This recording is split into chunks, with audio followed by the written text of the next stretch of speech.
But honestly, I will Right. say that I think Laura X-23 was the turning point. I think there's been like a newer generation of heroes from her to Kamala to Miles to Kate Bishop who have made their mark and they're going to be around forever and they're kind of like staples of their companies now. And I think Yeah. that that's really interesting to see because Kate Bishop honestly was not the one who I expected to be there. Who did you think was gonna be like kind of the one to do that?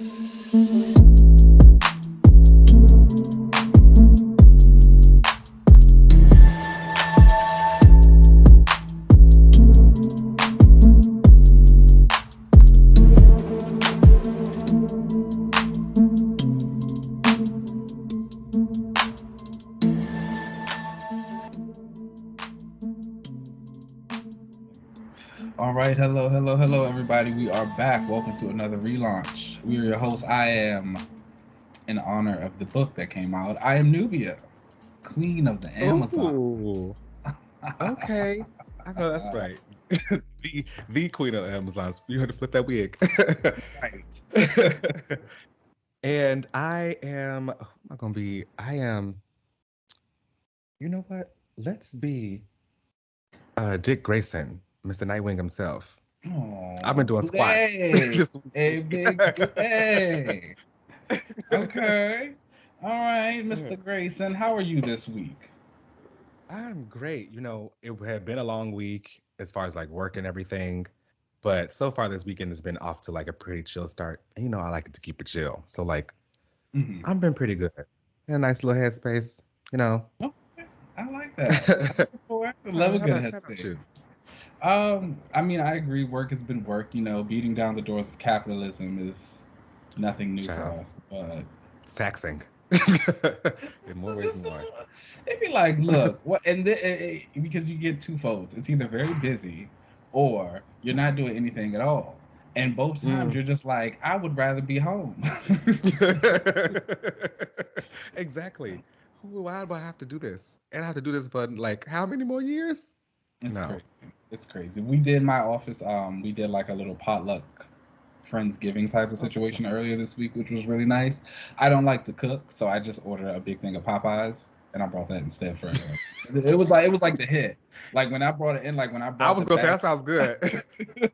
I brought the bag, and one of the girls was like, "Oh my god, did you bring Popeyes?" I was like, "Yes, I did." She was like, "I've been thinking about this all day," and then they were like talking, and all you smell is this chicken. Everybody's like, "What smells so good?" I'm like, "How's the food, you guys? You love it?" I was So gonna ask you if you like what do you bring to those kind of potlucks? If you like made anything. But you know what? Popeyes is way better than trying to like make something. I hate cooking. And I would prefer people to bring me Popeyes instead of like whatever you was gonna cook me. Every single time. Every single time, get a little hottie sauce on the side. Let's do that. The Yes, honey sauce is good. it's really good. It's like a little spicy, but it's not too spicy. It's got a little Yes. sweetness to it. She did that It's giving sweet and sour with a little kick, and I like that. into it. But no, I hate cooking. So anything that requires me to be in the kitchen, I do not want to do it. And like when I do cook and like I'm in the kitchen, it's for the least amount of time possible. Like I'm getting Mm, something that cooks very fast. I don't want to be in there for more like than 30, 45 minutes. I don't want to use more than 4 pots if I have to. Mm-mm. mm. So if I can So you buy gotta it and clean bring up it, after. then you gotta clean up. It's too much. So if I can buy it, that's what I'll do. Speaking of buy, I also bought some comics. So let's talk about Ooh, those. let's get into it. And first up on the list, is Nubia and the Amazons. Number two, and that comes from Stephanie Williams and Vita Ayala with art from Alitha Martinez. And we read the first issue. I enjoyed it. Come up on the second issue. I think I'm still enjoying this. So I think the thing, what happens in the book is Nubia is going through Themyscira. She's kind of relishing in her new spot as queen, and we get some reminiscing on how she felt before that, and like how she's gotten to this point, some things she's done, how she's feeling about it, and if she's ready or not for this role of leadership.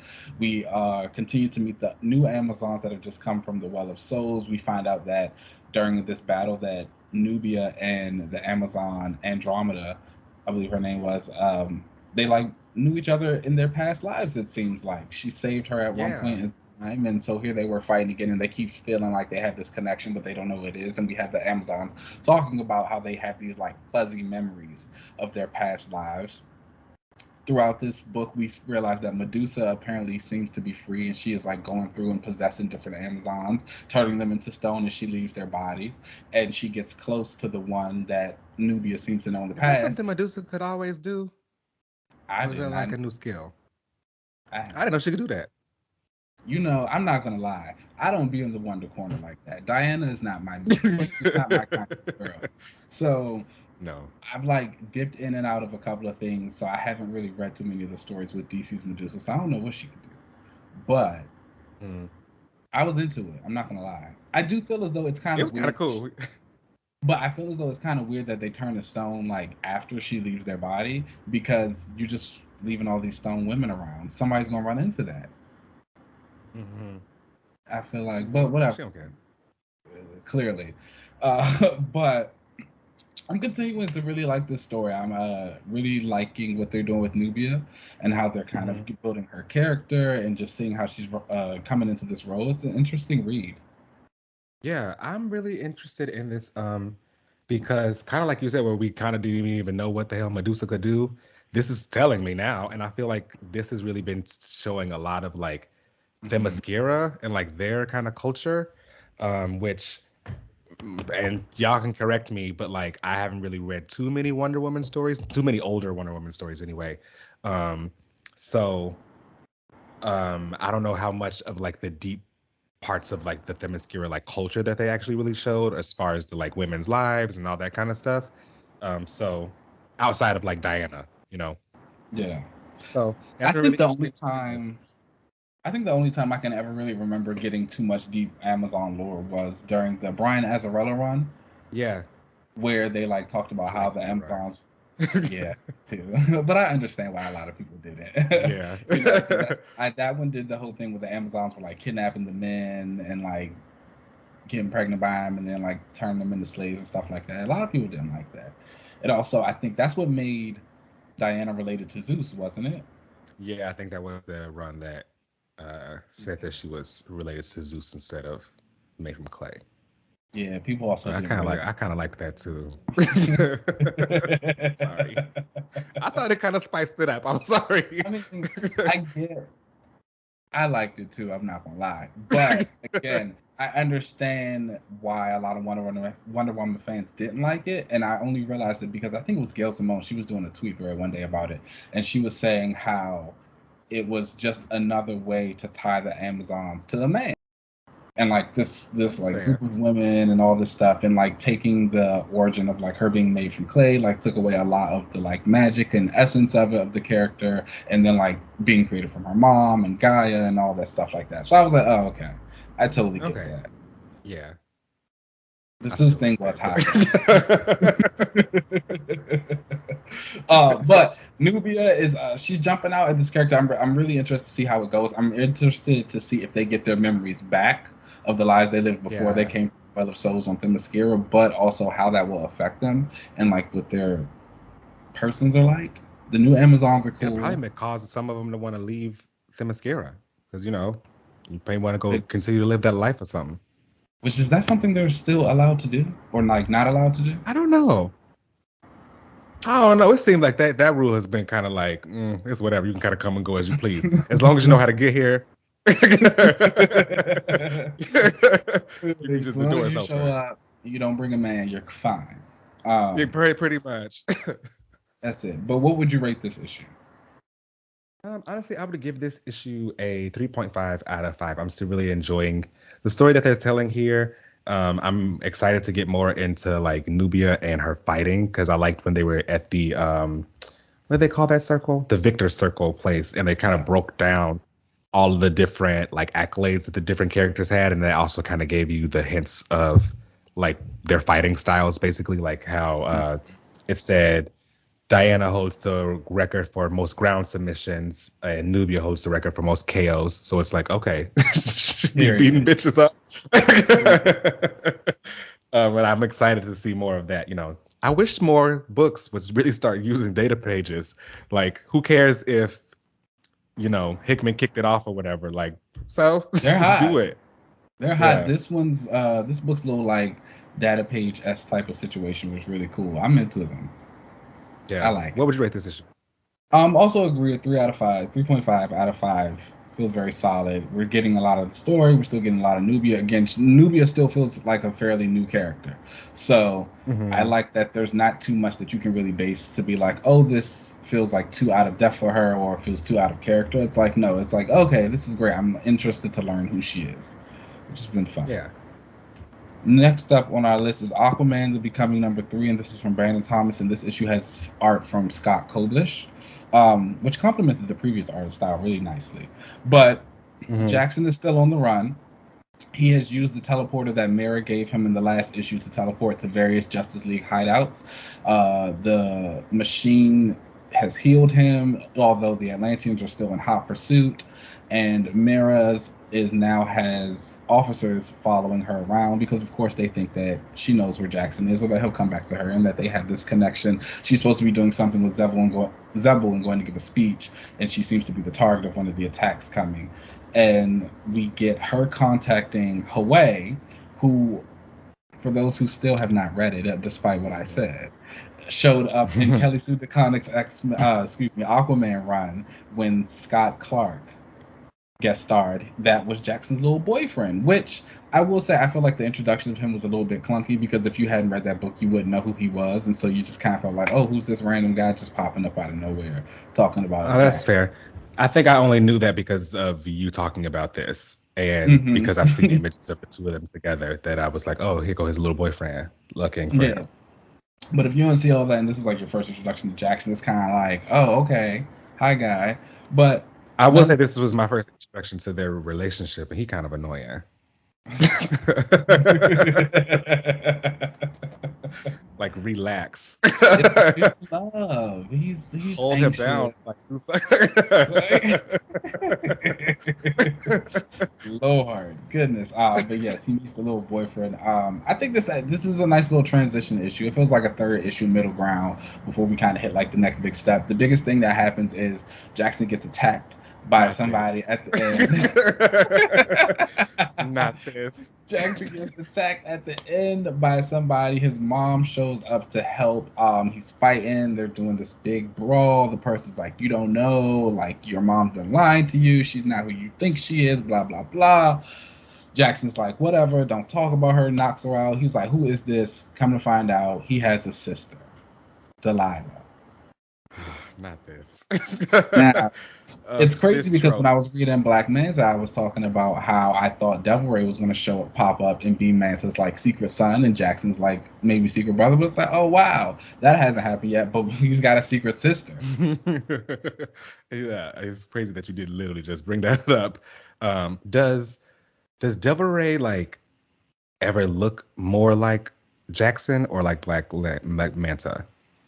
Black Manta. Could he be a clone? Is what I'm asking. Oh, that would be sick. I like, not like that. Way. Not like gagging sick. Like, oh no, I definitely don't. He definitely looks like Black Manta a little bit. I hope he's not a clone. I don't want to go that path. Like, let Jackson just have multiple siblings. That's fine. But yeah, the sister reveal, we get it. You know. Why do they love this so much? Why? What is it about like a hitting sibling that is just become such a trope? It gets the people going. I don't know. It's gonna be interesting to see like how he's had this sister this entire time that he doesn't know about. Like, where has she been hiding? Is she also Zebellian? Is she also Manta's Manta's daughter? They got different daddies. Like, what's going on? Why is she hiding? It seems like they're gonna have different daddies. I think, yeah, and she seems also like pretty down for the Zebellian cause, I assume. Yeah, that's what it seems like. But we'll see. I've been enjoying a lot of everything that Brandon Thomas has been doing so far on this run, so I'm trusting it. I'm just going with the flow right now, and we see that this is another issue that's a prelude to the Aquaman series that got announced. That's going to be dealing with like the entire Aquaman family. Starting in February, add it to your pull list. It's been a little frustrating to read this because as a Static fan, this is what I've always wanted for him.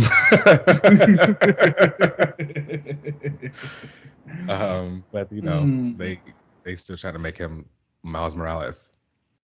Yeah. Jackson's growing up though, so that's hot. I don't know what to tell you, man. I know they had him like hopping around to all the different like locations of all the DC headquarters, and I thought that was really cool. Even him like contacting the Titans or whatever was dope. It was also, like, it seemed as if he could contact them because he still has their information, but it wasn't like still being like held back by being just a Titan. Like I'm growing into something. Yes, because Titans has become purgatory for so many characters. Oh, my face.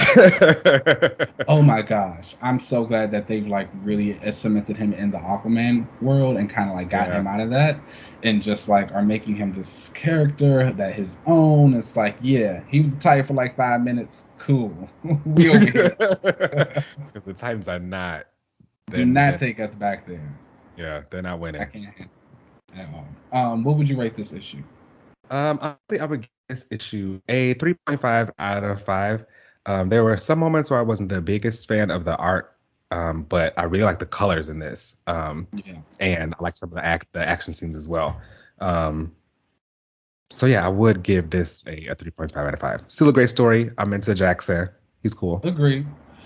I still feel 3.5 out of 5 is where I'd put it to. Again, I still feel like if you're a newer reader to Jackson, some things might be a little bit confusing. I still did really appreciate the art, though. I'm excited for Ortega to come back next issue, and we'll see what goes on with Miss Little Delilah and what she's given, because she seemed like she got. Hey there, Delilah. What's it like in Zebo City? Okay. Next up is Nightwing 86, and this is from Tom Taylor and Robbie Rodriguez. And take it away. Okay, so like, I don't know if I'm in the minority here, but I'm not the biggest fan of Dike and Barbara as a couple. And that's pretty much what this was establishing again that we got last issue where they kissed, where again they meet up with Robin and the others after they kind of discovered that Cassie and and spoiler. What's spoiler's real name? Stephanie, yeah. Stephanie and Cassie were like in this building that exploded, but then that was last issue where we found out in this one that they had already gotten out because they were trying to fight whoever they were trying to fight, and they couldn't win, so they had already escaped. And so we find out all of them are fine. They kind of have this like hug moment between the Bat Fam and everything. And Tim and Steph both comment on Dike and Babs like kissing and like being a couple, and they're like, oh yeah, they finally did it. Which like I don't know, felt weird for them to just be sitting there like, oh yeah, they finally did it. If that was like just sitting there watching them make out. Yeah. Or just like, being like weird about them being together, as if there was like some like, oh my, anticipating moment, or like a will they won't they kind of thing, which I thought that they had already been like through and over. I mean, I don't know enough about Nightwing. It felt, I don't know. This issue for me felt like regression. And it felt like regression, and it felt like it was just a setup for the Batgirls book. Like this was all about Barbara getting her old suit back and being out and about, but like pretty much taking down this previous Oracle, or the Oracle who kind of broke into. She's basically going to be an Oracle villain. This villain broke into her system and she got away, and it was obviously that's going to be the new villain of the Batgirls series. So I don't know. I didn't think I liked this issue as much as I liked previous ones. I'm ready for Nightwing to get back to Bloodhaven. This was all set in Gotham. So what happens there? So they're like officially a couple again now.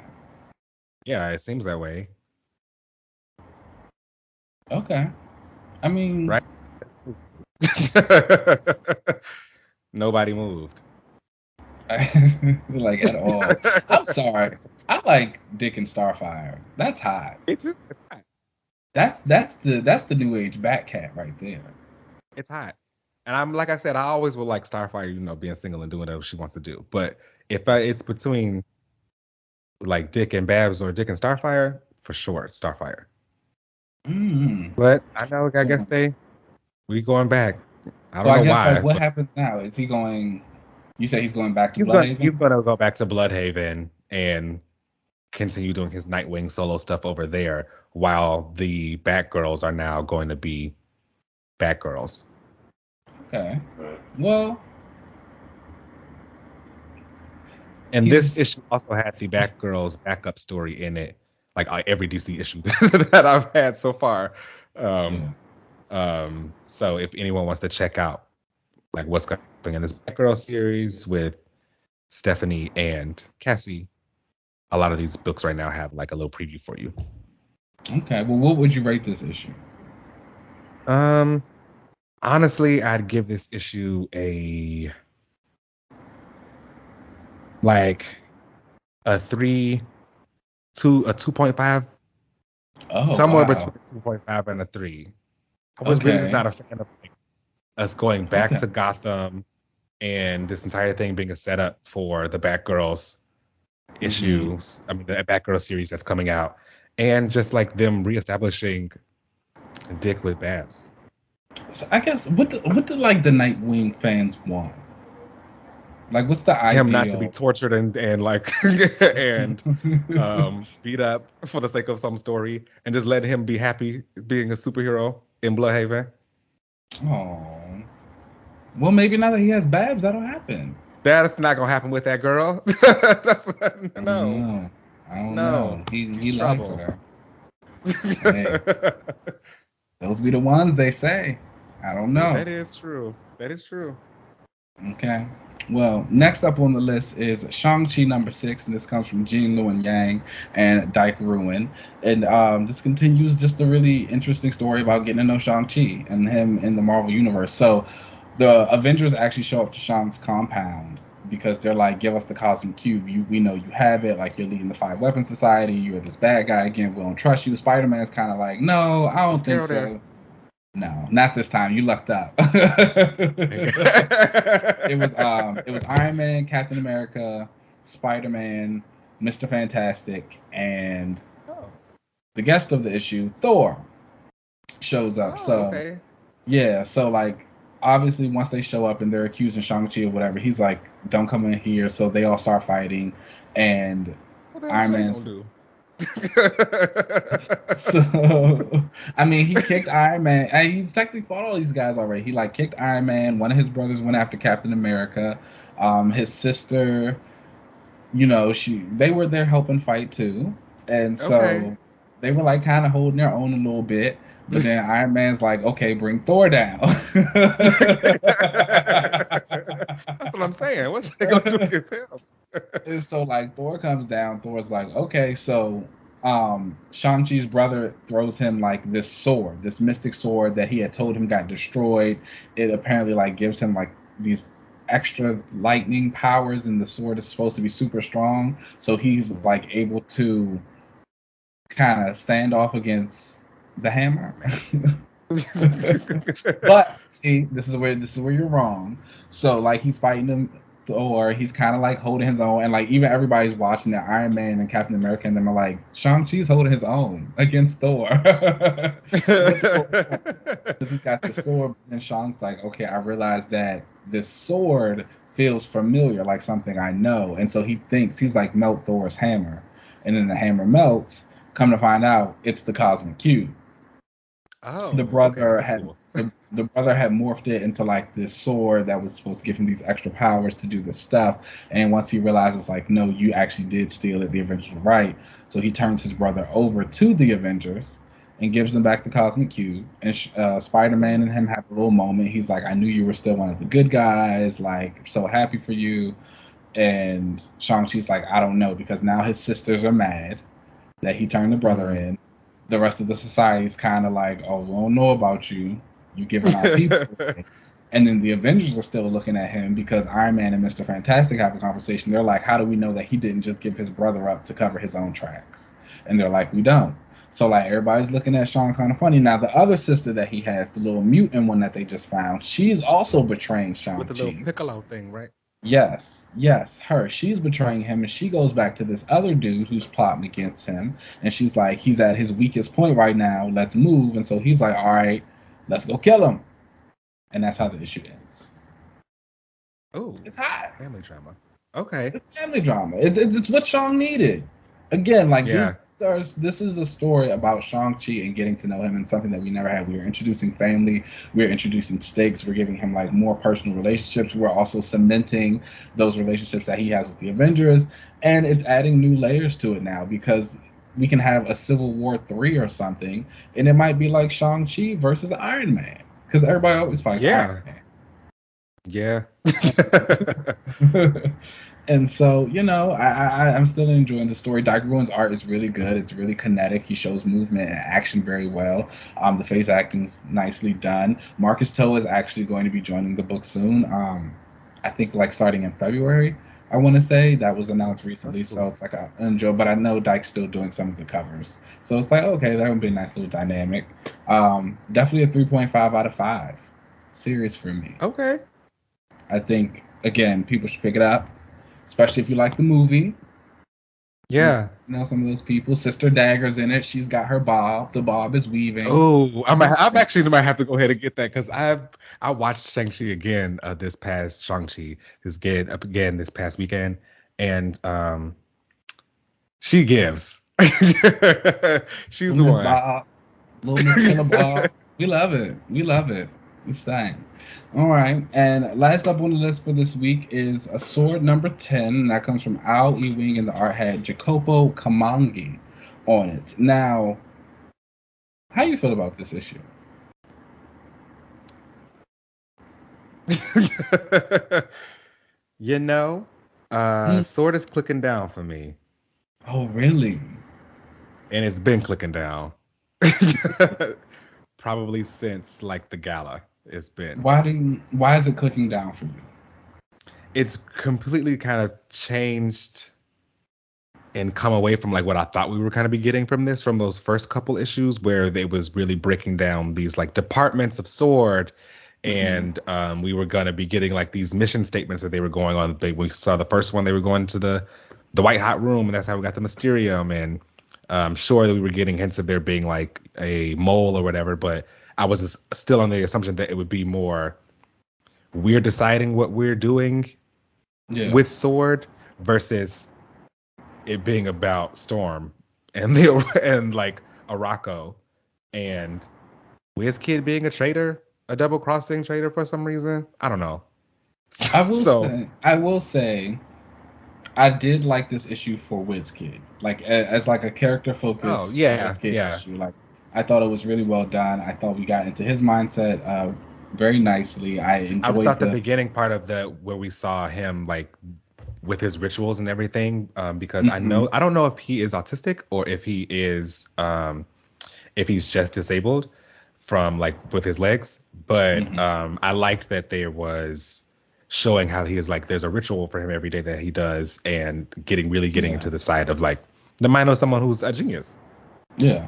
Very much so. And I also enjoyed, the spoiler alert, that he's kind of like playing a triple agent status.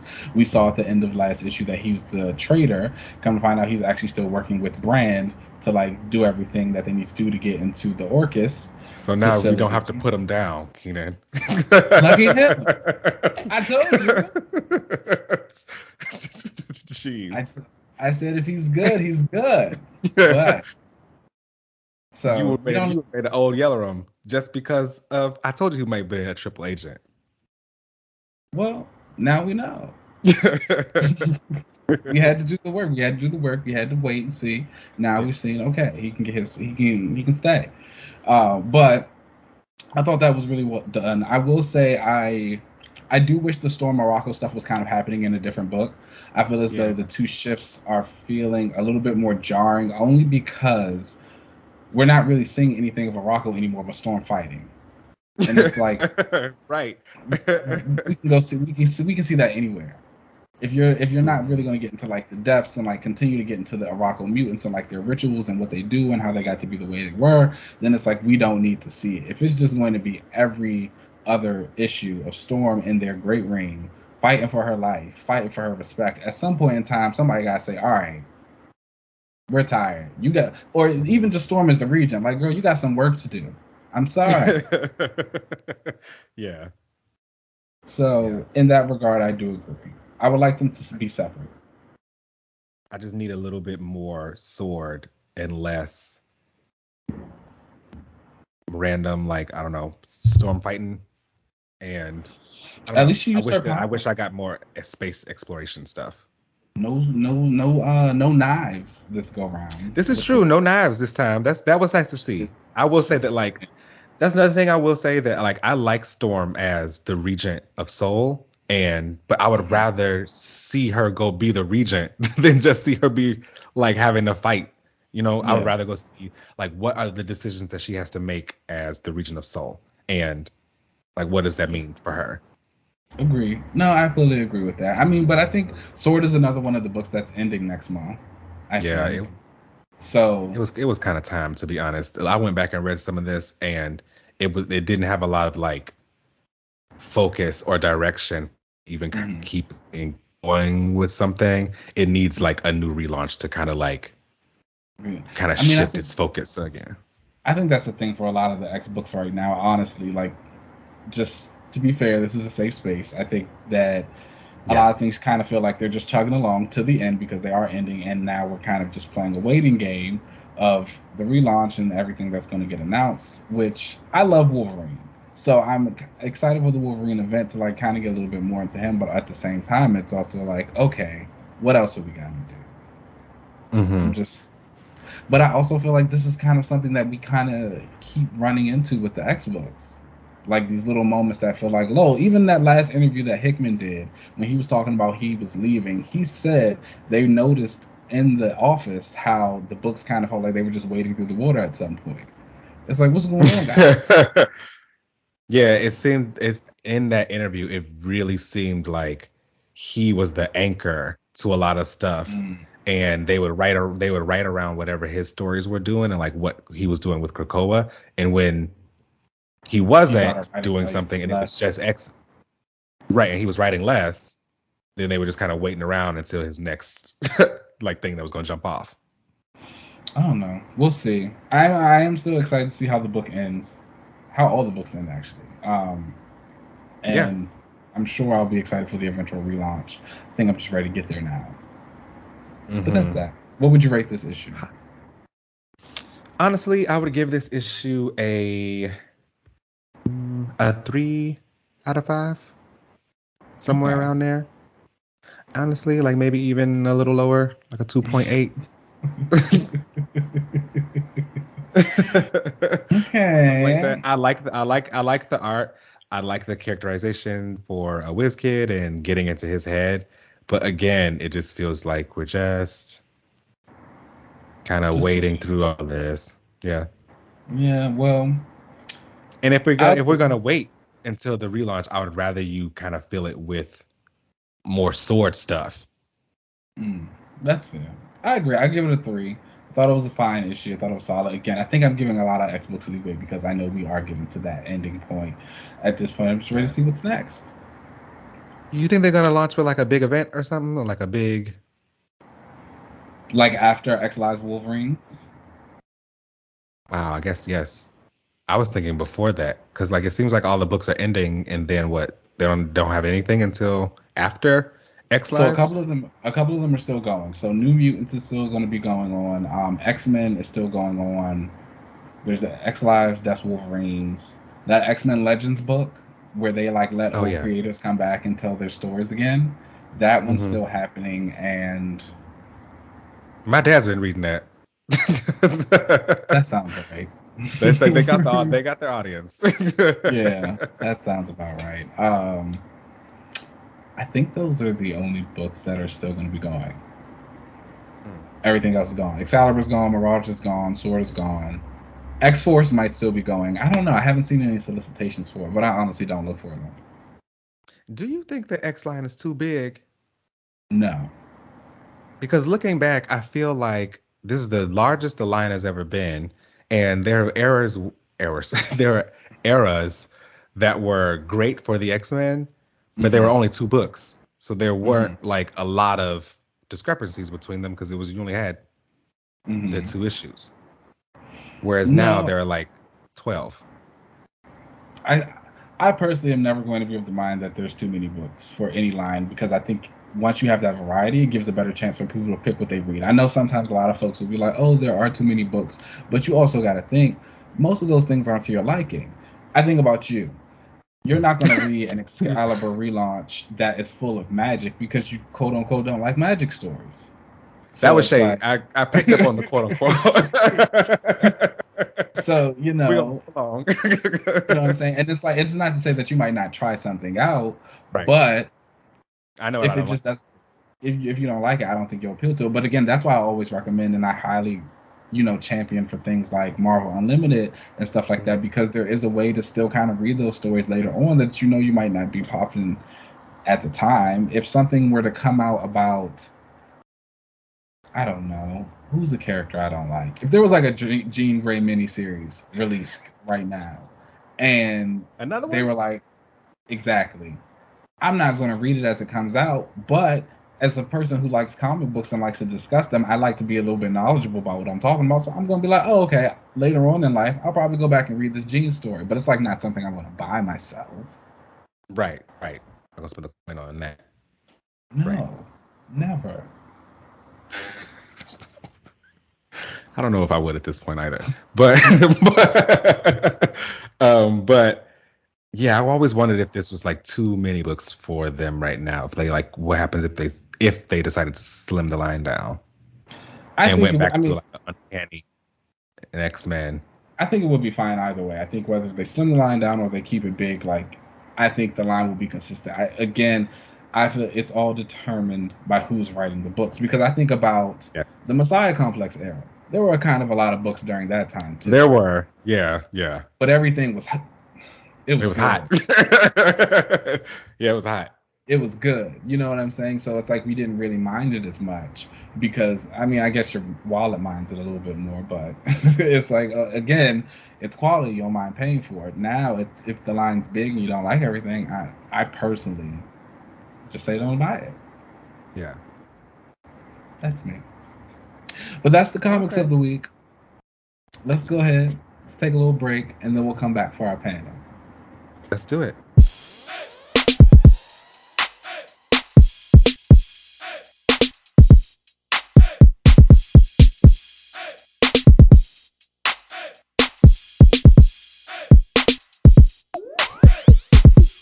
All right, y'all. Welcome back to the panel section of another relaunch. And this week we are going to be doing like a little character close up on Kate Bishop Hawkeye.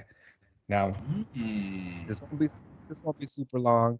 I just wanted to take like a little bit of time to kind of get into Kate. She's got the new show coming up.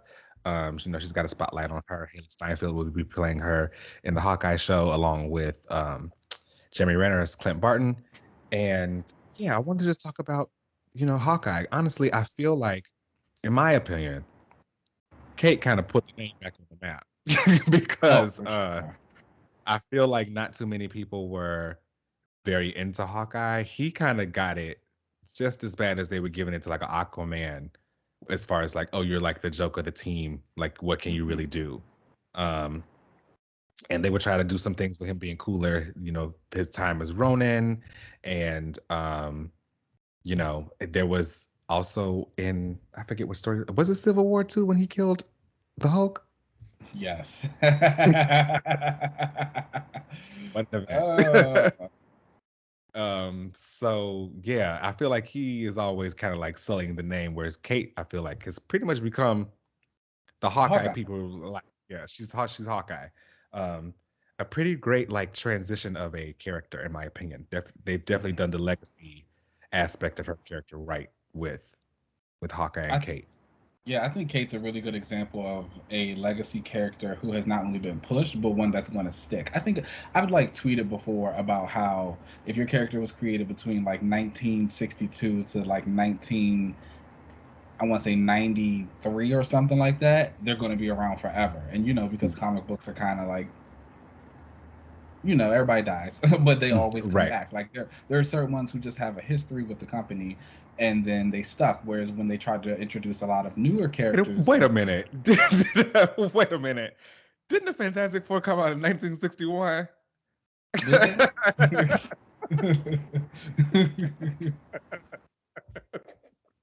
You know what? Anyway. But no, when you think about a lot of newer characters that were introduced, like within the last 2 decades or so, not everybody sticks. Like how many '90s characters from like '96 on did we see that just like would not pop off? But honestly, I will say that I think Laura X-23 was the turning point. I think there's been like a newer generation of heroes from her to Kamala to Miles to Kate Bishop who have made their mark and they're going to be around forever and they're kind of like staples of their companies now. And I think that that's really interesting to see because Kate Bishop honestly was not the one who I expected to be that. Who did you think was going to be like kind of the one to do that? Really transition that into. Remember when Marvel did that whole like legacies thing where they were really trying to like establish who was the. Yeah. I didn't think it was going to be any of the Young Avengers, honestly. I thought they were like pretty characters, but I thought they were always going to be in this like mix. And I will say most of the Young Avengers have done pretty well for themselves in terms of like kind of branching out and going into their own solo mix. Sorry, Patriot, you are the exception to the rule. Yeah, he got caught up in some legal dramas. Very sad, but I think Kate has gone to another level where like she's had her own solo book multiple times. Like you said, she's about to be a really big part of this show. She got to be in the Avengers game. Like people know who Kate Bishop is now, and I think that like she really put the Hawkeye name back on the map, like you said. Yeah, like I said, it was not doing too hot before they really kind of reintroduced Kate Bishop, and Kate was first introduced in Young Avengers #1 in 2005. So she's actually kind of fairly like a younger character. Yeah, she's pretty new. And wow, she's really pretty new, and that's wild for her to have had like such a big rise like this to now be starring in an MCU TV series with Haley Steinfeld. And so she was first introduced in Young Avengers #1 in 2005 by Alan Heinberg and Jim Chang.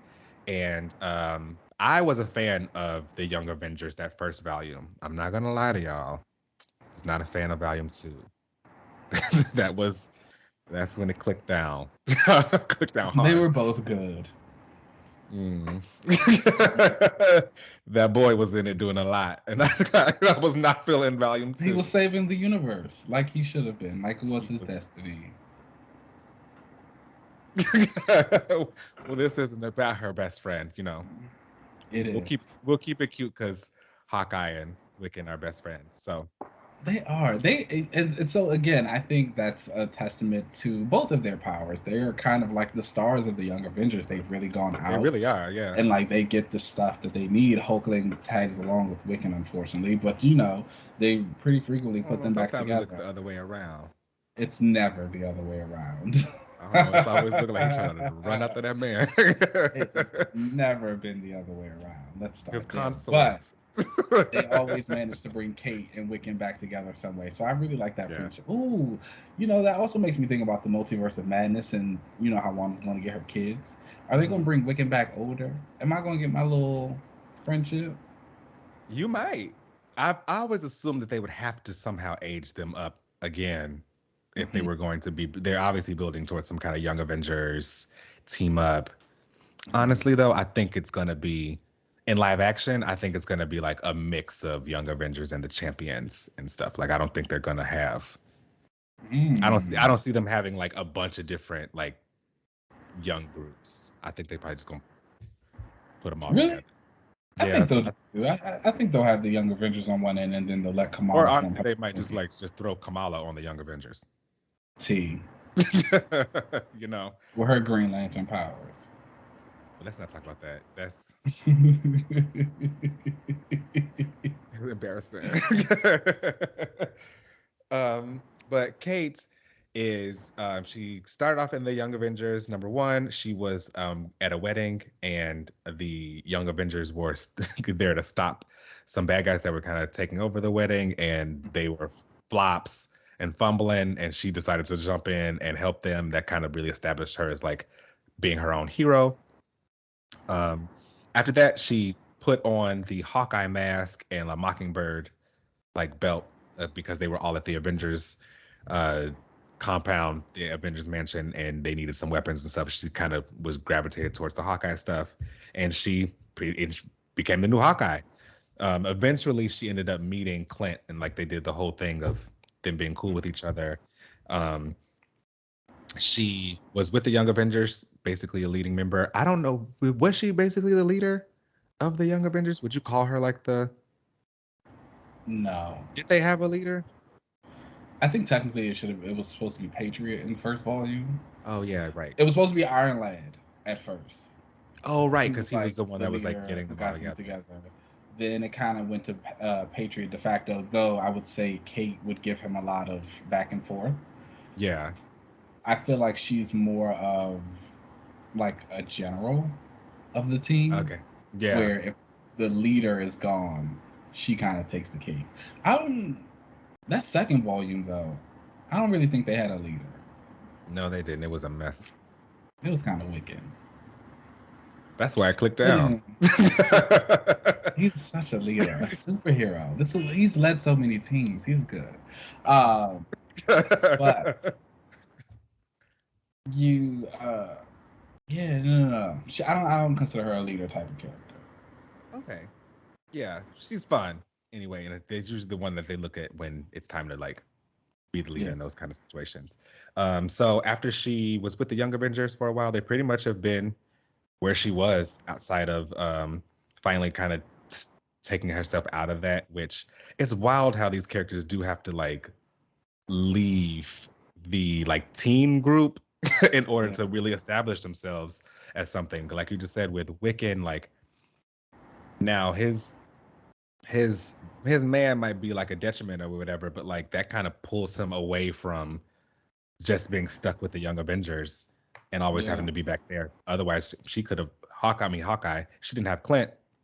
She could have probably also been something kind of stuck there. But she also left the Young Avengers, did some solo stuff. She was in the Hawkeye run, which was a really, really great run in my opinion. That they're pretty much basing the whole TV series after it looks like. I hope they paying Matt Fraction and David Aja for that.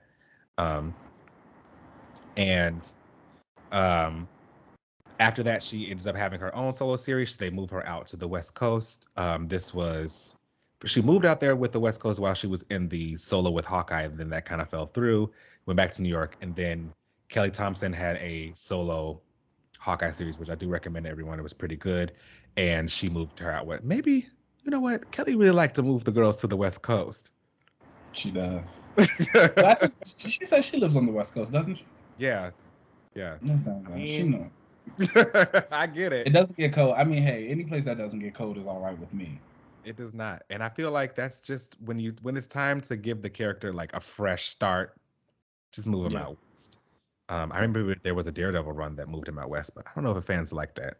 I didn't read it. It was all right. It was fine. Honestly, I think a lot of superheroes that I enjoy, when they have moved out west, their stories have been good. The only time I'll say I didn't like it was when Bendis did it with Moon Knight. But that was more so not because of him moving him out west, but like other things he did with the character and his DID and his personalities. He saw himself as Captain America, Wolverine, and Spider-Man, and he started using them.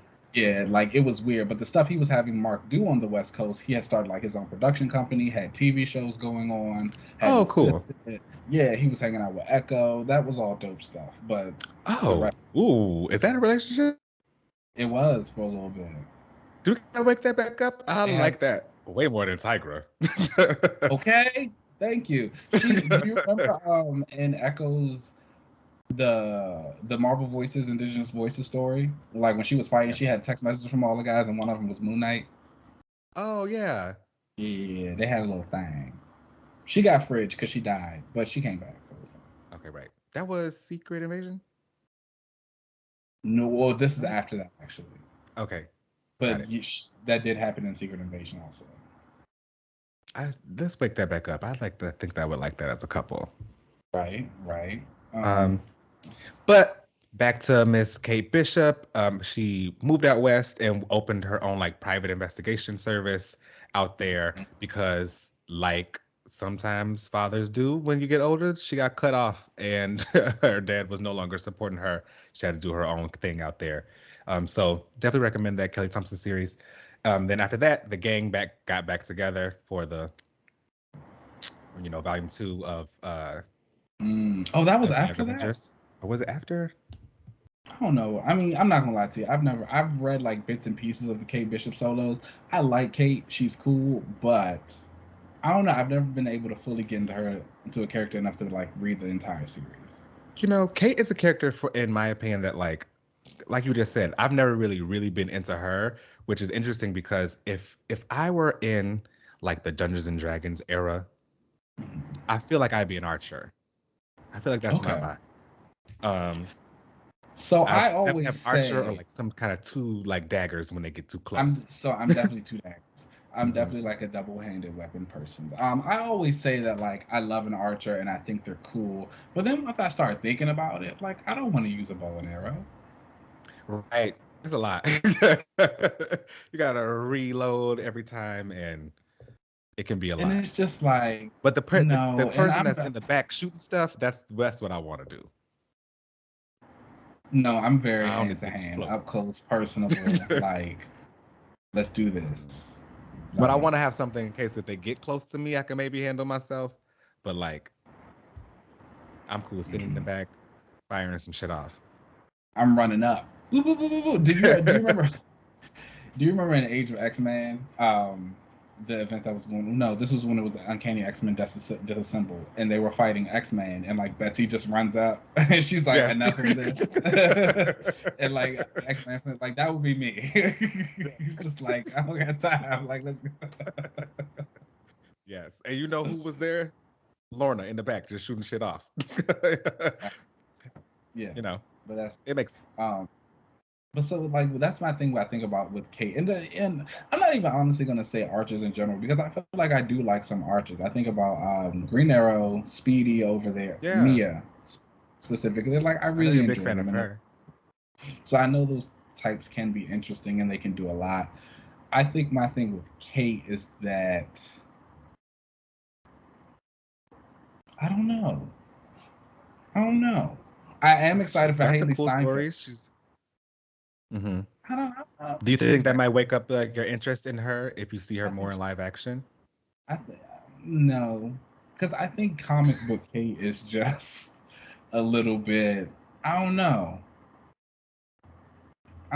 Sometimes she feels a little too supporting character for me. Maybe that makes sense. Like and I think that's just because she's always been supported. She's always been presented that way as like. Mm-hmm. And I guess that's what it is when I think about her solo the dope supporting character. I'm sorry, her solo books. I don't really think about wanting to read Kate by herself. Mm-hmm. Like I'll read her with Clint. Sure, their interactions can be fun. I'll read her with Wiccan, of course. I like Wiccan, and like she's a good friend to him.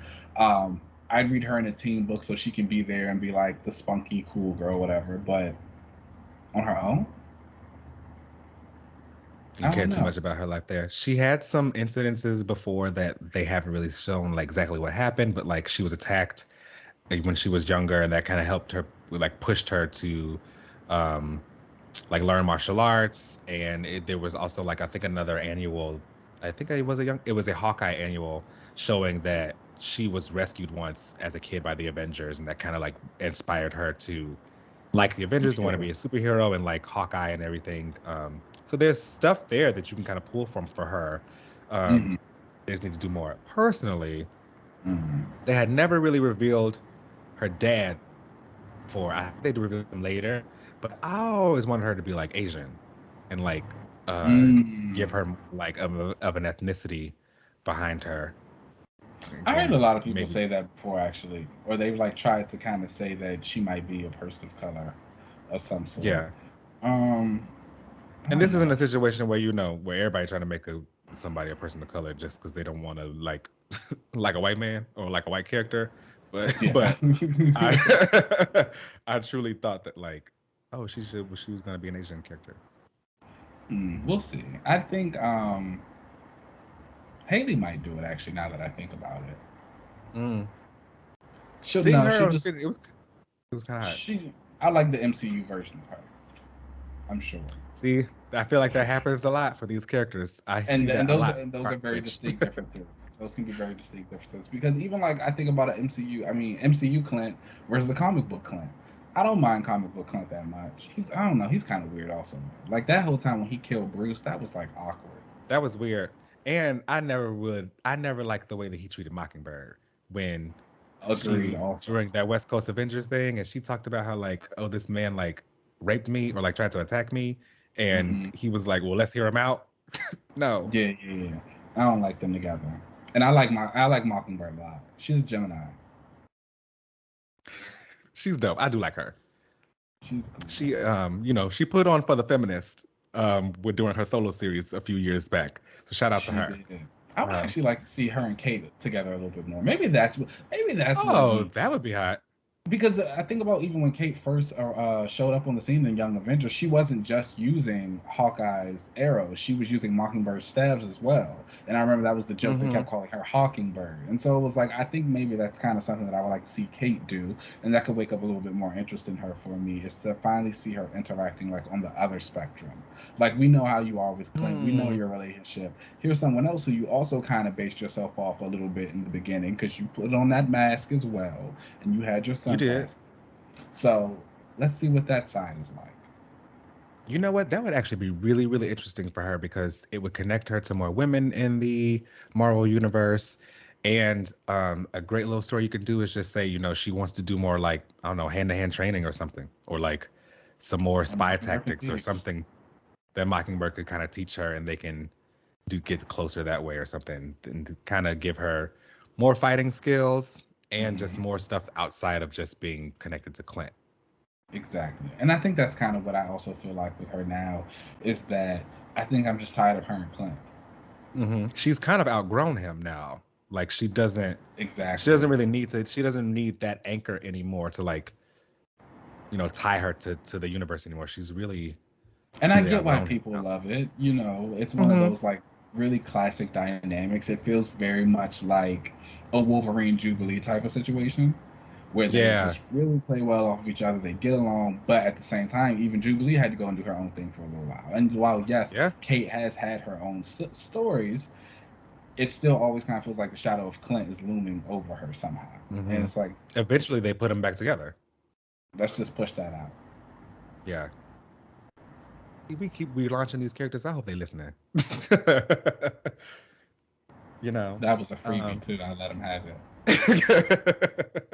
I would like to see, her do some more stuff. Maybe she could even try to establish like a bigger Young Avengers like Academy or something. I don't know. I would like to do her something bigger with either more teen characters, something like that, or the bigger Marvel universe instead of just being tied to Clint.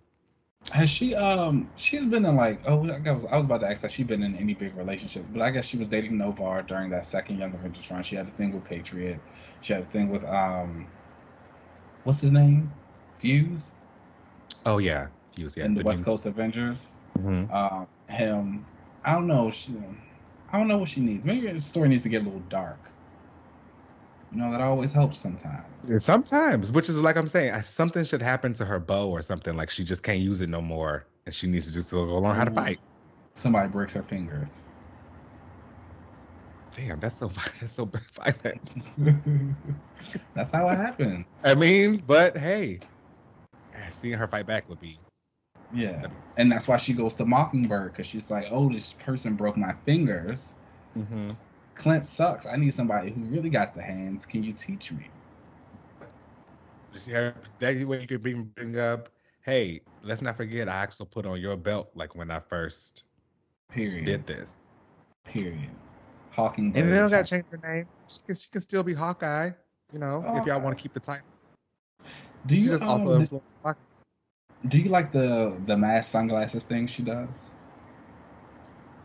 The sunglasses thing is cute. I think that's fine. I don't really like the mask thing. I just think the sunglasses are cute. Okay, I like the mask, Do you but like I her, like. do you like her little hip circles on that one Oh costume? no, I do not. I do not understand. I don't understand them. I don't like them. No. I don't get Yeah, it. I see there's an inspiration from, I can't remember the woman's name right now, um of where she was inspired by, but she was actually in the original like Avengers movie from some like a British production, and her look was inspired by that. And she Oh also had the same kind of like hip circles. no, I do not enjoy the hip circle. But now that I think about it, I don't really think I've enjoyed too many of Kate Bishop's costumes outside of that one she wore during the first volume of Young Avengers. I'm about to look up some right now. You know, her costumes, They're typically just like one piece, right? A leotard of some sort. a leotard of some sort. I'm not gonna lie, I do like the off the shoulder asymmetrical kind of thing. I typed in Kate Bishop costumes and it's just a bunch of MCU outfits. Already. Isn't that wild now that we live in a world where you can't search up a character in costume and not see MCU stuff? It's sick. It's absolutely sick. Okay. You said the one with the asymmetrical shoulder? Yeah, I think that's That hot. was during volume 2. I do like this one. This one's nice. And her little energy bow is nice as well. I did like that. That kind of when archers have, bows that are energy powered, obviously I'm gonna love it. But like Yeah. I also just love the practicality of it. Like you don't gotta reload, just aim. These hip circles are not good. I don't no. It's just not good. And then Yeah. because it doesn't make sense. Why are they so low? So it's like her ass out. And also like, girl, it just looked like you not wearing no panties.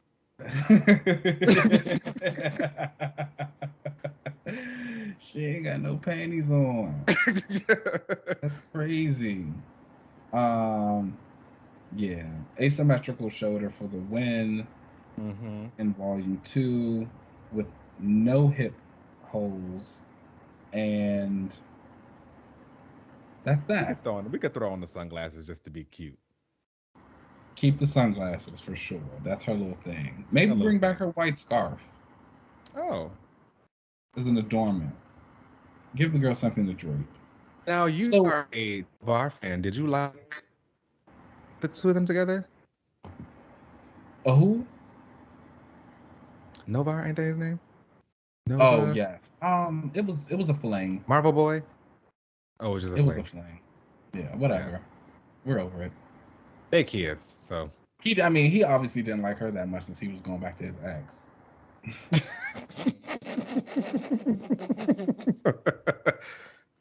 They always end up doing that, don't they? T.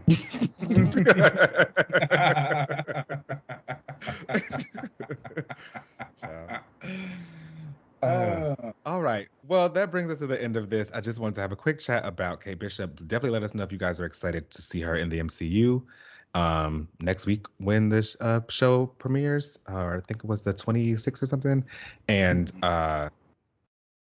also, like, let us know if you have any ideas for Kate Bishop and what comics you read of her. Yeah, so let's take a break and then we'll come right back.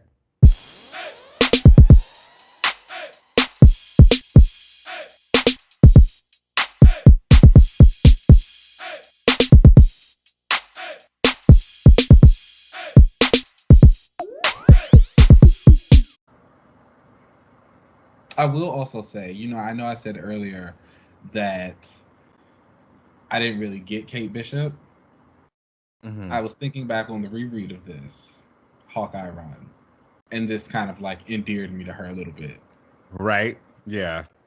I will say that the first 6 issues did that. But to my point, I think it was because she was still kind of at the start of her career, and this was the first time we were seeing her and Clint together, so it all made sense. I think now where she is and where her character is, she doesn't really work with him anymore. And so like when they're together, it's kind of like, okay, been there, done that. She's outgrown. Yeah. But yeah, this was the start of her springboard as Hawkeye, really. Exactly. But Welcome back, everybody. As you can see, we are discussing our reread of the week. We did the first 6 issues of the Matt Fraction and David Hawkeye series, which is super. It won an Eisner, didn't it? I believe so, yes. And Like I think obviously now about to be a TV show. I was about to say, and now it's being adapted into the Disney Plus series that is starting next Yeah. week. And I gotta say, I understand it. Right? Yeah. It's you read this and you realize why this was as popular as it was when it was coming out, Hmm. and just how it really like redid the entire like Hawkeye character in that corner. There Hmm. are a lot of runs where a writer will like pick a random character and just Hmm. really like invest in like changing them or like pushing them into something better. Yeah. And I would say this is one of those. Yeah, absolutely. I think that so. I was never the biggest Hawkeye fan, so I didn't know too much about his stories beforehand. But I kind of always saw him as like the asshole character of the team. He was a little loud, a little Hmm. obnoxious. Nobody really got him. I especially think of times of when I would see him post House of M and like how he was acting then. It was like you're kind of a jerk. And I think He this is one, annoying. this Hawkeye run really kind of turned that on its head. And while he was still a little bit obnoxious and he was still a little bit of a jerk at times, he was dumb. He's the himbo. Yeah. So it was Yeah. like, he's the himbo archetype. So it was a little bit more palatable and like endearing to him to see him kind of get in these hijinks and say, oh, he might not actually be that bad. He's just like really down on his luck, and you just kind of start He to just feel really bad just an for him. average dude. Like that's just him. And so you say, okay, cool, I can get to that. And then you find him like again, like David's art throughout this book is Yeah. phenomenal. He, he's one of my favorite artists. That's no Hmm. secret whatsoever. But his layouts here, the way he does the action scenes, and his work has a kind of a retro pulp fiction type of vibe going to it, and so that really works in this Hawkeye setting. I think not this doesn't happen in the first 6 issues, but it happens a little bit later, and I want to say like issue 8 or 9, where he has all of his ex girlfriends around. So it's Black Widow, Spider Woman, and Mockingbird, and they're all I wearing definitely recommend everybody to continue to read the series because it actually was yeah, pretty good. So definitely check out fantastic. those issues too. And he has them in like streetwear versions of their outfits, and it's just like they look good. They Hmm. look straight off the pages of a pinup. But like that's how every page in this book looks as you go through it. It's like I can make any of these a poster, and I want it hanging up in my wall. Yeah, I really like the way that his like action scenes kind of unfolded as they would go through because he is just shooting an arrow, I Hmm. think it's really cool when you stop and see the points where the archer has to stop, take a breath, really aim and do that kind of stuff, and he really like highlights those moments, which I think is really cool. And it shows that Hawkeye is kind of good to have around. Like, I mean, he's gonna do what he's at least going to be. You got to give it to him because he's at least going to be the best at what he can do. You know, hmm He really do, and he's like he gonna. gets himself out of a lot of predicaments here. Like he's quick. Quick Yes. arrow. I will say though that they they really emphasize that he is a regular person because he gets Yeah, knocked out a lot all the time. in this. Bro. By all those random guys, they like constantly knock him out. He's constantly unconscious. I think that's actually like one of the jokes in the issue where he's fighting with some of the other Avengers, Spider-Man and Wolverine to be exact. And he like falls and he gets knocked unconscious, but when he wakes up, like the battle's over. They've already done everything. And he's just Right. And like, he's like, did I miss oh. Christmas? Yeah. It's like, dang. I really did like the way that they introduced. I know we were just talking about it a little bit earlier, but I really did like the way they introduced Kate to Clint and how Hmm. he, after that like first little meeting they have and going on a mission together, he calls her back and he's like, "I want you to help me. Like, I need you to help Yeah. me."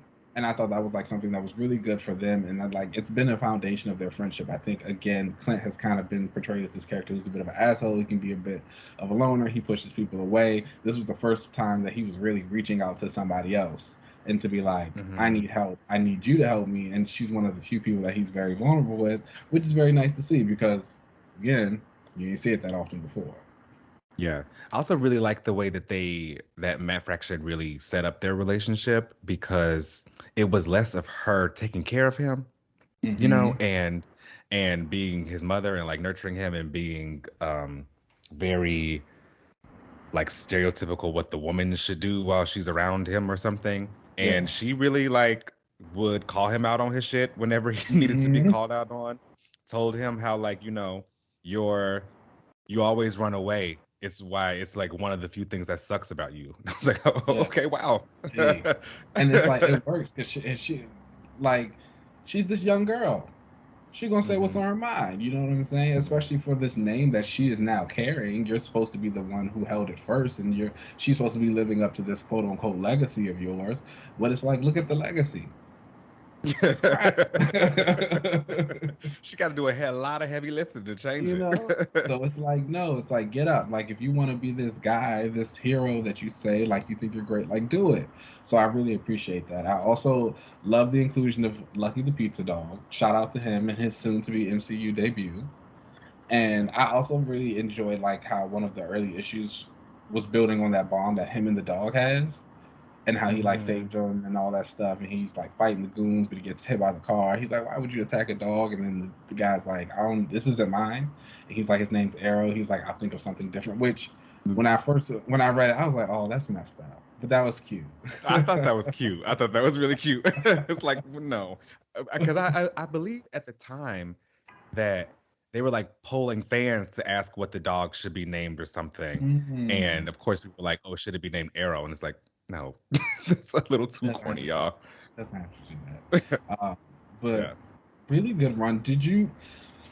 I would say, did you read a lot of Hawkeye after this?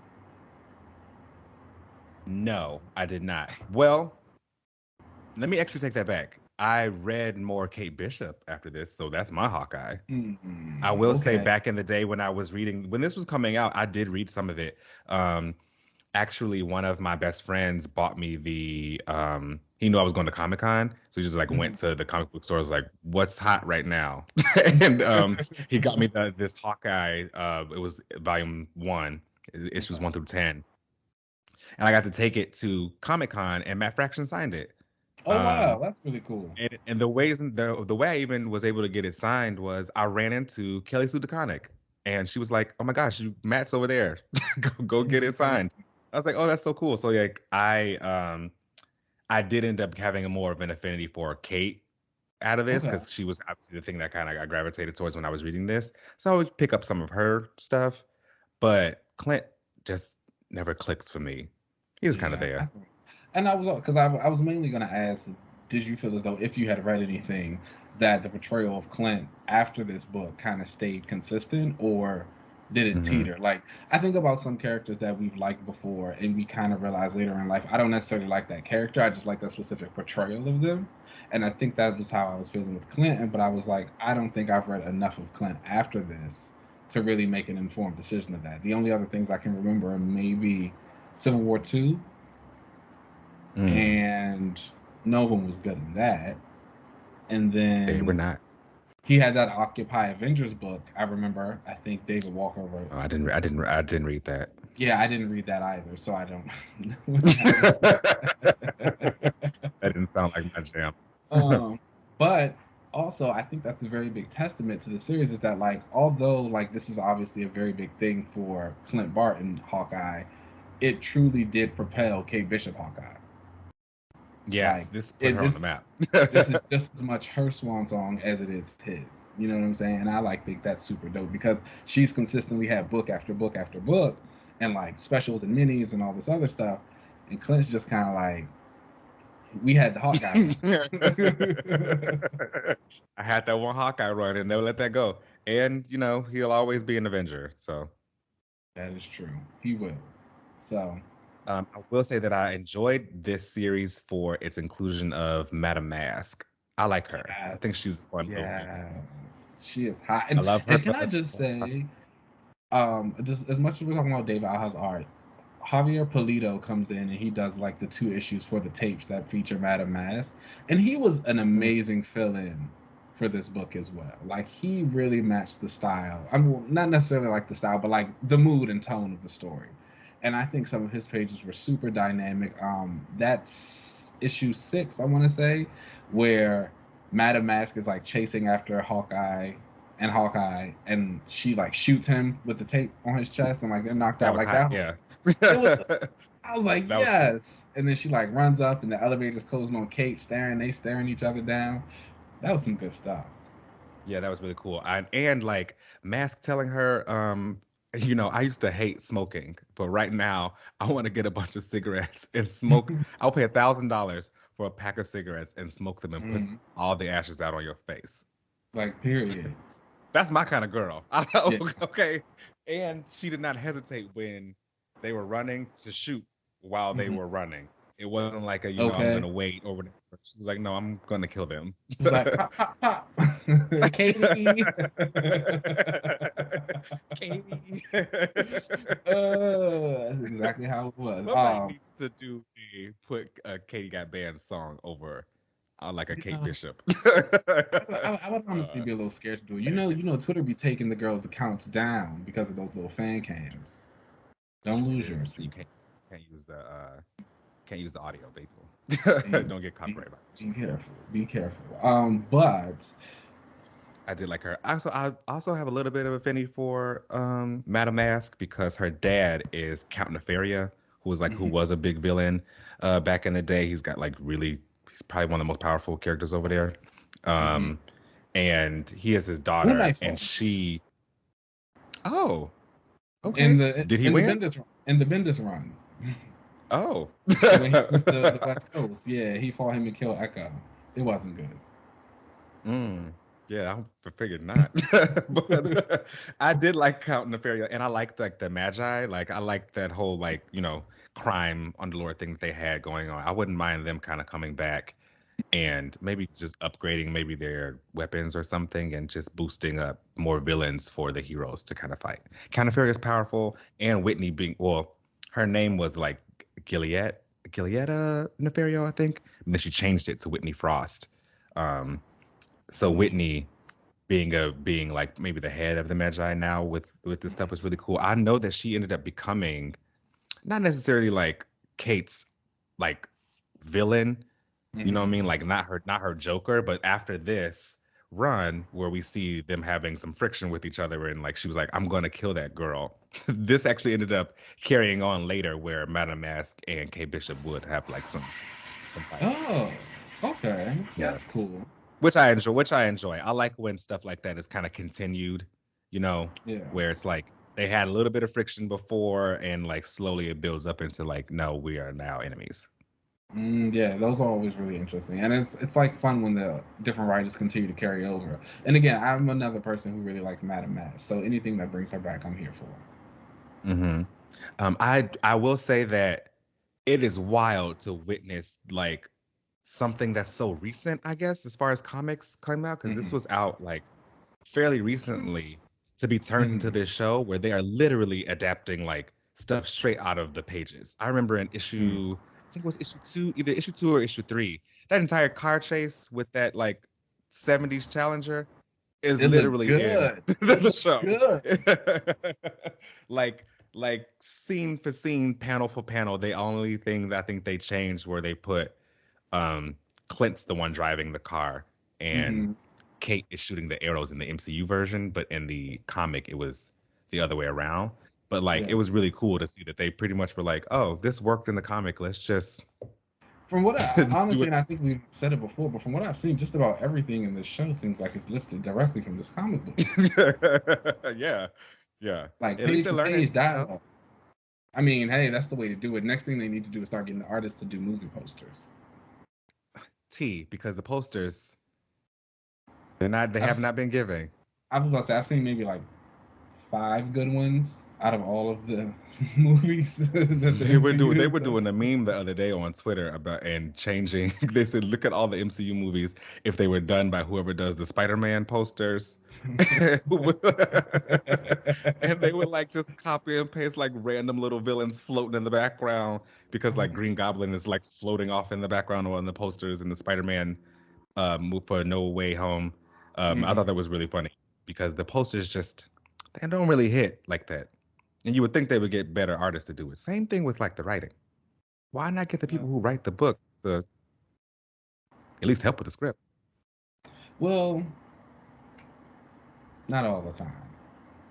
Not where they're like, writing it themselves. Just as like maybe a consultant thing. I Because saw some of that those stories this are show. good. Or I think some comic book stories, they're good ideas that have been made movies. They're good ideas. But I don't necessarily need the person who wrote that story to consult anything. Okay. I'm just saying. I can think of a few situations where that would apply. So I can agree. Sometimes the writer don't need to really be. Yeah, but this one on Hawkeye, yeah, like Mac Fraction and them should all be in the room because they For deserve it. sure. I was trying to go grocery shopping last week, and there was a bunch of like commotion and traffic. Little did I know it was the Hawkeye premiere that was happening. Oh And, wow. yes, and I saw some pictures and stuff, and Matt Fraction showed up there with his kids and Hmm. stuff, which I thought was really cool. Um, of course, you had the stars of the show there, which was awesome. I should have tried to go and watch the premiere or whatever, but I Snuck had to in get my there. yeah. Um, so I'm pretty excited for the show, actually. I think Echo in it looks really cool.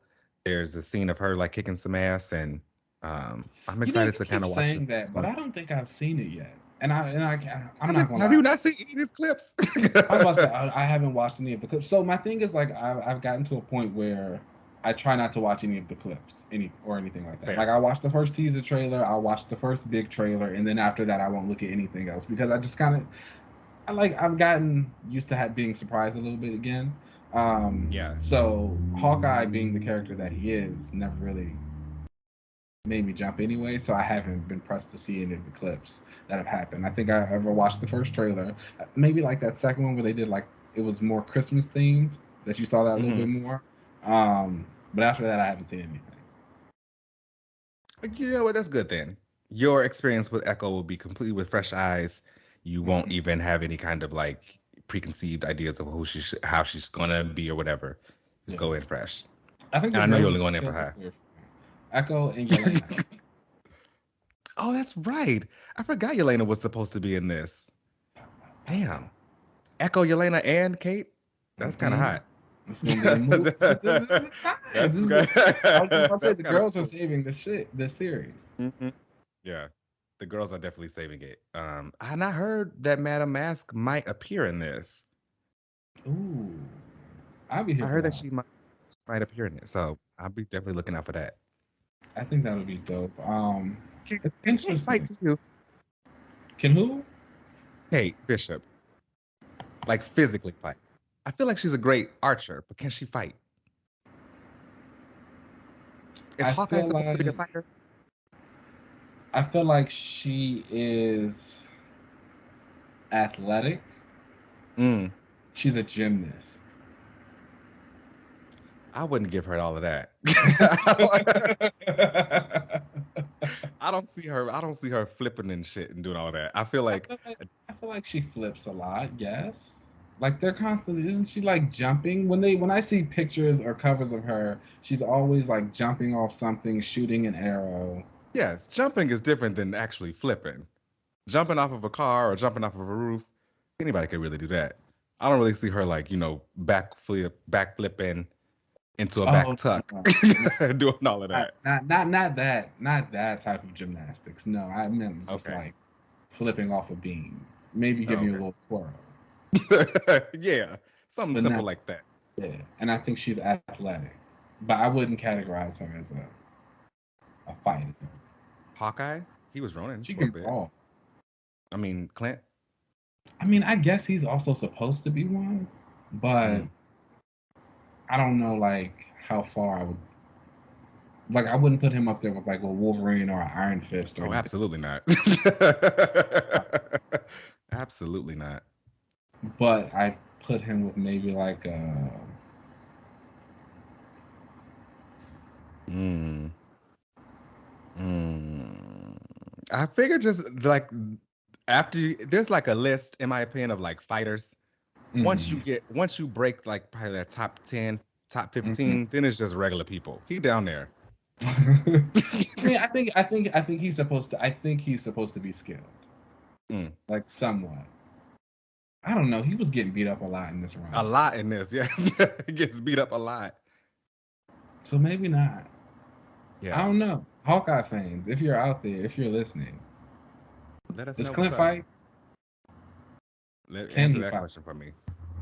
And how did you feel about like the two of them sharing the Hawkeye title? This seems to be like the first kind of time they really tried to do something like that in Marvel Comics, where there was a sharing of the name, and it's like, we're not even gonna call this one Lady Hawkeye, or whatever. I don't mind the whole sharing of the title thing. I feel like a lot of people get really wrapped up in that with a lot of characters, whether it be like a Spider-Man or a Hawkeye or a Falcon, Aquaman, a Psylocke, you know what I'm saying? And I feel like if the characters are distinct enough and kind of what they do in their roles is different enough, like, whatever, go for it.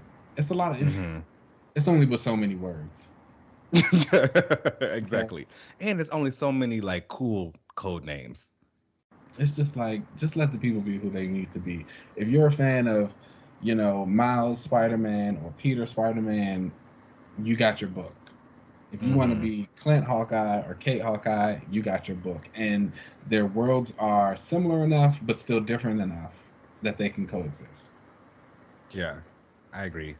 How did you feel about this entire like tape story that they were seeing in these first 6 issues? So the tape happens to be a S.W.O.R.D tape that they got out where we've learned in the beginning that Hawkeye killed someone, and like, you can't let that out because the Avengers would know and S.W.O.R.D would know that he like killed someone intentionally.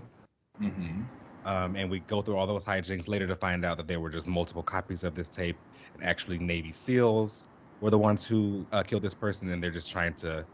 Clint decided to participate in this ruse because he wanted to just help this family, which I thought was a very interesting kind of story. What did you think? I liked it.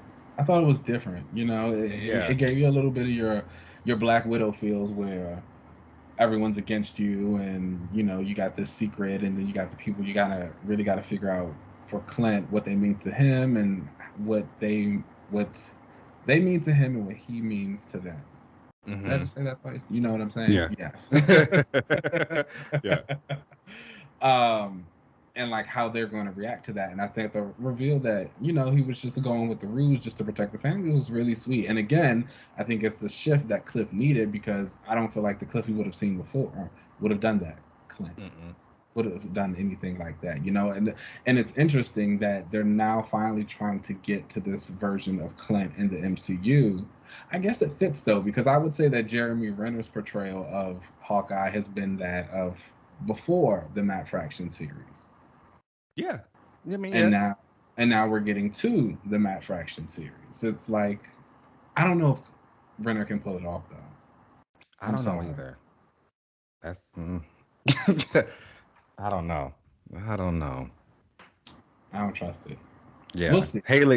Once again, Haley's going to be, and Kate Bishop's going to be the one pulling all the heavy lifting. So. We shall see. Do you feel like reading this made you more excited for the show? It did, actually. I'm not going to lie. Knowing that they really are pulling a lot from this, it did make me more excited for the show. I wish that they did more of this, where they were like kind of pulling from a comic, and it was where then readers can kind of go back and really follow along, get yourself even more excited, because it's like, oh, now that I've reread this, I'm going to be able to really pick up on all the like little like Easter eggs and stuff going on in the background, and kind of see the differences of what you're changing with the story for live action and all that kind of stuff. So I did like that they are kind of basing this off that. Okay. I think I feel the same.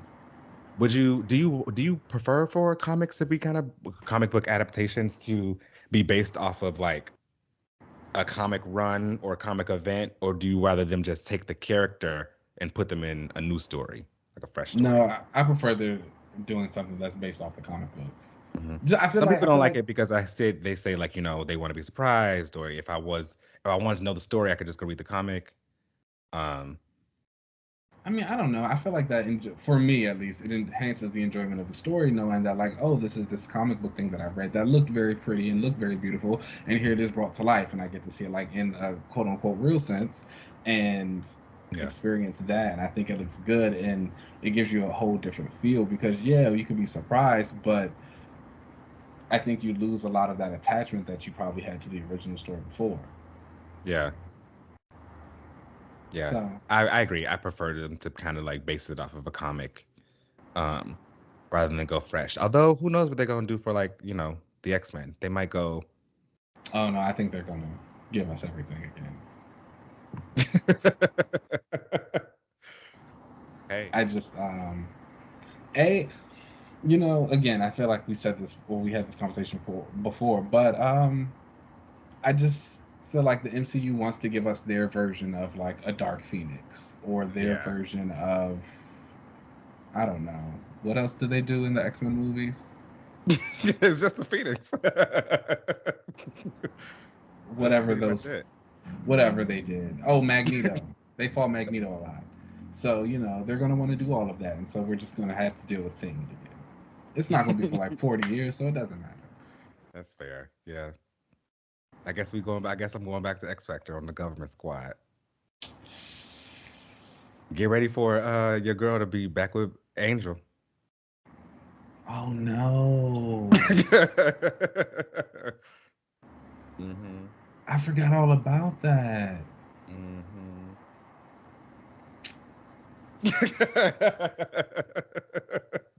Yeah, girl. We're going back. Back to 97.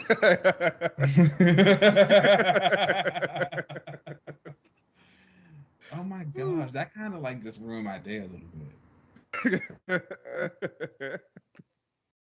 Well, on that note, let's go ahead and wrap this up then while we contemplate things. Thanks for listening.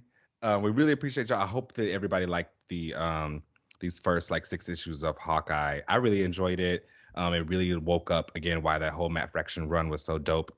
Um, and it got me really excited for the show. I'm excited to see how they adapt it and how they really kind of bring all this stuff to life. So um, that brings us to the end of the show. Make sure you check us out wherever you catch your podcasts, rate and subscribe. You can watch us on YouTube at Another Relaunch TV. You can find us on most social media platforms at Another Relaunch. You can find me on most social media platforms at Uncanny LZ. Keenan, where can I find you? You guys can follow me at Keenan Lance. There's an underscore at the end. Boom. All right, y'all, let's get up out of here and we'll catch y'all next week.